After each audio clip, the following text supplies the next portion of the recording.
What it do, y'all? Y'all already know what it is, man. It's 420 Boxing Network. Let's get right into this video, man. We got Devin Haney versus Jorge Linares, man. Now, this is a good fight. I like this fight a lot. It's a step up for Devin Haney. Devin Haney has the lightweight 135-pound belt, WBC. So he's giving Linares a side of the title, that's dope. Linares, he's a counter puncher, good puncher. He's a good puncher. His punches come with got a little speed on him. He's not the fastest fighter. He throws in combination. But then you got Devin Haney, who's a tactician, a technician, a magician in the ring, great boxer, uses his feet along with his hands, defensive fighter. And I want to debunk a false narrative out there that Devin Haney is a soft puncher. First of all, Devin Haney has 25 fights and 15 knockouts. That's not a pillow puncher. Also, Devin Haney has never went 3 straight fights without a knockout. That's never happened to him. That doesn't happen to Devin Haney. And he only went twice without a knockout once. So, you can debunk that notion right now. You know what I mean? Yeah, a lot of people who say that I think they judging off one fight, Gamboa.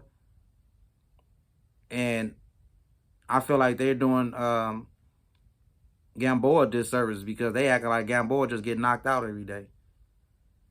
First of all, if you look at it, the knockout losses that Gamboa suffered, the ones to Tank and Terrence Crawford, if you look at the Tank knockout, the referee stopped the fight. He wasn't really out on his feet. He wasn't knocked out, really. You know what I mean? That was in the 12th round. We already know, you know what I mean? Along with Terrence Crawford. Terrence Crawford, he knocked him out, but he wasn't out cold. You know what I mean? And then you have to realize, too, that Terrence Crawford is knocking out 147-pounders right now. So Gamboa getting knocked out by Crawford isn't something like you shouldn't be bashing him for. You know what I mean? This guy's knocking out 47-pounders. He only 135. You see what I'm saying?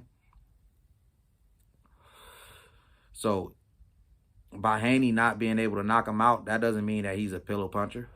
He didn't knock out a guy. He didn't knock him out. You don't get extra money for knocking him out anyway. You don't get no extra money for that. You don't get no extra points for that. You won. It was a dominant performance. He didn't touch Devin Haney. And that's what this performance is going to be, quite frankly, as far as I'm concerned. He's going to dominate Linares.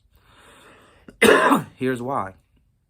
Because, all right, if you go look at those fighters, right, if you break down their styles, they're both counter punchers, but they both different kind of counter punchers.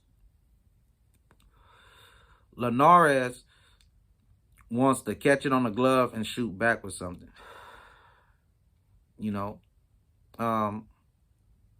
Whereas Haney, he like to roll shots and he like to use his feet to get out of the range. And that's what's going to be a big problem in this fight.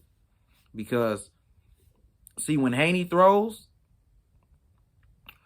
when he's finished throwing his combination, he's not there anymore. You see what I'm saying? He's not there to be hit. Linares is not going to hit Haney that many times in this fight. He's not really going to hit him with anything significant because he won't be there to be hit. Simply put, Haney will not be there. If you go look at Linares, Linares is not a mover. He doesn't use his legs.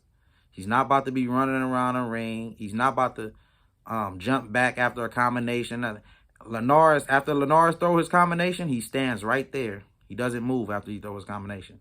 That means you're there to get hit. Your opponent already know where to throw the shots at. You see what I'm saying? Haney is not going to, he's going to punch and he's going to move out the way. And he's going to counter with something big. You know what I mean? So I don't see Linares. I mean, Linares is going to, I guess he's going to he's probably winning like a few rounds or whatever. But ultimately, I have Devin Haney winning a 10-round TKO.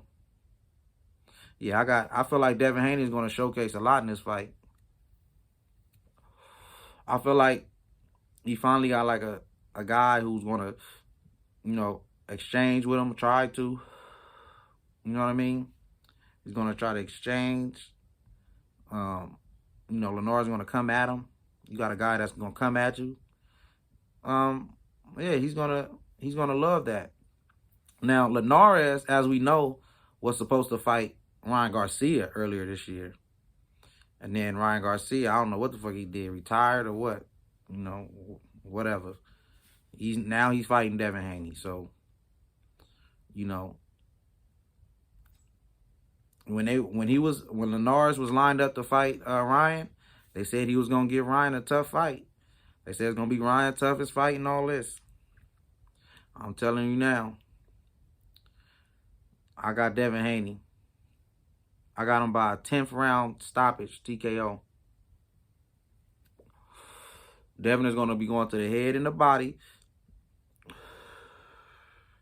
He's going to be going to the head and the body, and he's going to be countering Linares with clean shots, clean, effective shots. And it's going to be in combination. Because Linares is not the hardest to hit. Like, Linares is not the hardest. No, he's not one of the hardest to hit. Devin Haney is one of the hardest to hit in the division, if not the hardest to hit in the division. Matter of fact, I know he's the hardest to hit in the division. He's the most defensive of everybody in the division. So, Linares, he's not one of the most defensive guys in the division. He is easy to get hit. So, I feel like I got Haney in this fight, man. And I feel like what I'm calling stoppage is because I feel like Haney's going to wear him down to the body and head. In the later rounds, he's going to be gassed out. Linares is going to be gassed out, and then he's going to get him out of there. That's my official prediction for that fight, man. Devin Haney versus Jorge Linares. You know what I mean? That's coming up this Saturday, this week. You know what I mean? So we going to see that. Y'all come back to the channel and let me know what's up. I could be wrong, I ain't Nostradamus, but I'm something like him.